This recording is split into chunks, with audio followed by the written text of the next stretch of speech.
대단히 반갑습니다. 단추 김주선.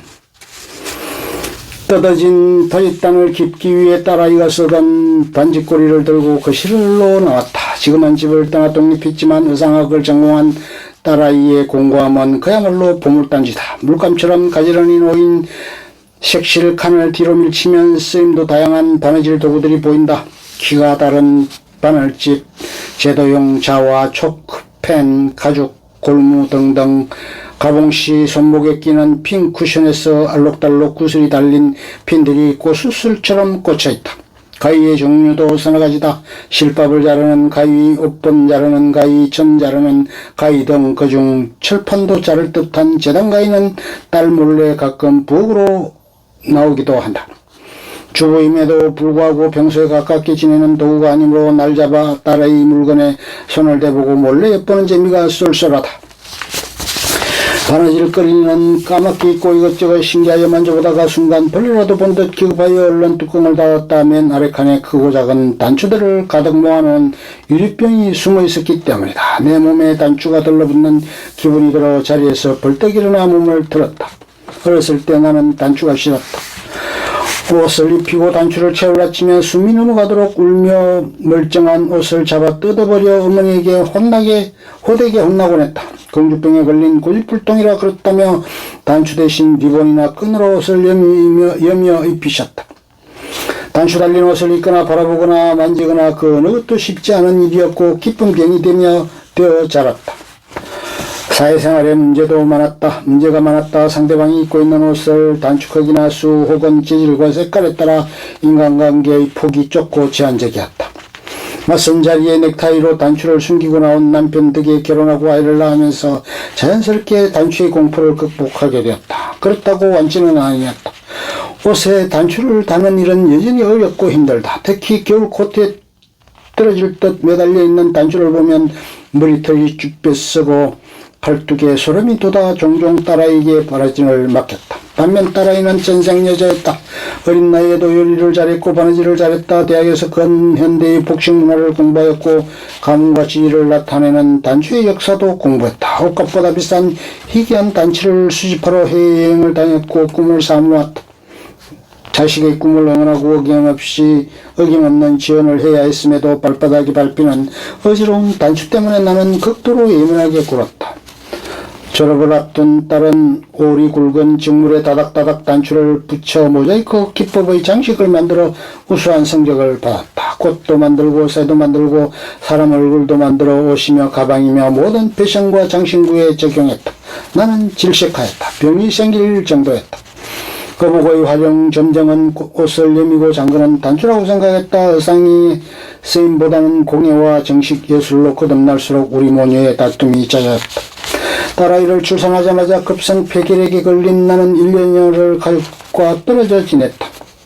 공갈적 꼭지와 친할머니의 옷깃에 붙은 꽈리 단추에 집착했던 아기의 결핍을 외면할 정도로 심신이 쇠약했다. 할머니의 품에서 떨어질 줄 모르는 아이는 걸음마를 배우고 말을 들을 때까지 낯을 가리며 보채더니 조금씩 엄마를 알아갔다. 노안치 후 나는 직장에 복귀하였지만 아기는 또다시 할머니 일복에 달린 매듭 단추를 만지작거리며 잠드는 날이 많아졌다. 늙음하게 육아를 떠나는 시어머니는 얼마나 고달팠는지 3대 독자 송기한 자손임에도 손자 타령이 쑥 들어가셨다. 우리 모녀에게 있어 단추는 얼마나 이율배반적인가. 딸아이는 애착 물건이 되었고 나는 이유도 없이 실은 기피 대상이었으니 말이다. 어깨와 등이 아프고 메추리 알 크기의 혹이 자꾸 생겨서 나는 병원 신세를 졌다.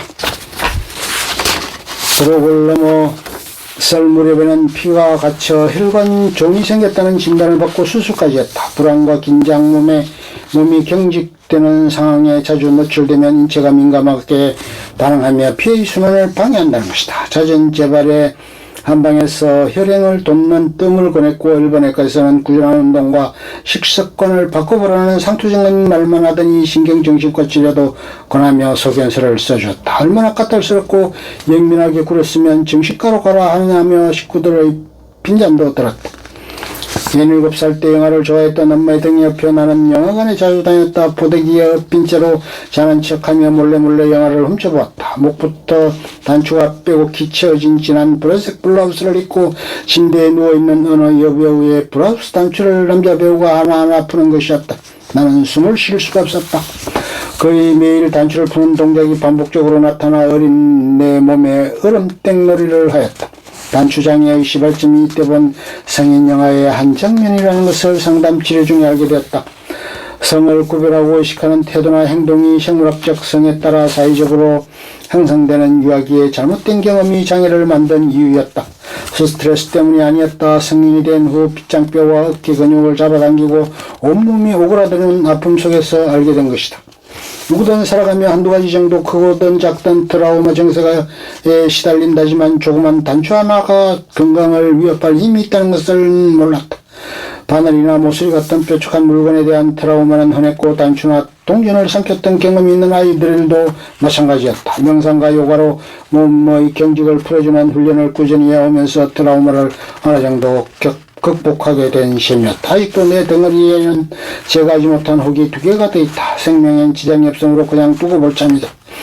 애지중지 손녀를 키워주신 할머니는 10여 년 전에 돌아가셨다. 딸아이는 겨울 외투처럼 쫌쫌하게 마음을 잠그고 슬픔 속에 살더니 30쯤에 동대문 시장에서 의류 사업을 시작했다. 벌써 5해가 흘렀다. 햇빛이 잘 드는 거실 바닥에 자리를 펴고 앉아 다시금 딸아이의 반지꼬리를 열어본다. 유리병에 부딪힌 햇살이 형형색색의 단추 속에서 매달아 반짝거린다. 병을 깨고 나오려는 딸아이의 꿈인 듯 눈이 부시다. 중고시장의 재봉틀을 내다빨고 신주단지 같은 단추를 가둔 엄마를 용서해 다오.